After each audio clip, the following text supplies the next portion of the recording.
City update ન્યૂઝમાં આપનું સ્વાગત છે। સારોલી વિસ્તારમાં લગ્ન પ્રસંગે પાર્ટી પ્લોટમાં થયેલી સોનાના દાગીના અને રોકડા રૂપિયા ચોરીના કેસમાં મોટો ખુલાસો। સારોલી સર્વેલન્સ ટીમે ઝડપભર્યું પગલું ભરી આરોપીને મધ્યપ્રદેશથી ઝડપી પાડ્યો।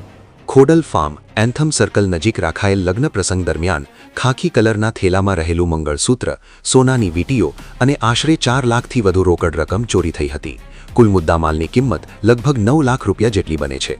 ફરિયાદ નોંધાયા બાદ પોલીસ કમિશનર તથા વરિષ્ઠ અધિકારીઓના માર્ગદર્શન હેઠળ સારોલી પોલીસની ટીમે તપાસ તેજ કરી અને ટેકનિકલ સર્વેલન્સના આધારે આરોપીની ઓળખ કરી ઝડપી કાર્યવાહી કરી। લગ્ન પ્રસંગે થયેલી આ મોટી ચોરીનો ભેદ ઉકેલાઈ જતા પરિવારમાં અને સ્થાનિકોમાં રાહતનો માહોલ છે। વધુ કાર્યવાહી માટે આરોપી સામે કાયદાકીય પગલાં હાથ ધરવામાં આવ્યા છે। આ છે સિટી અપડેટ ન્યૂઝ। સુફિયાન બુલ્લા, જોડાયેલા રહો, કારણ કે હવે શહેર નહીં સમગ્ર દેશ કહેશે। આ છે સિટી અપડેટ ન્યૂઝ।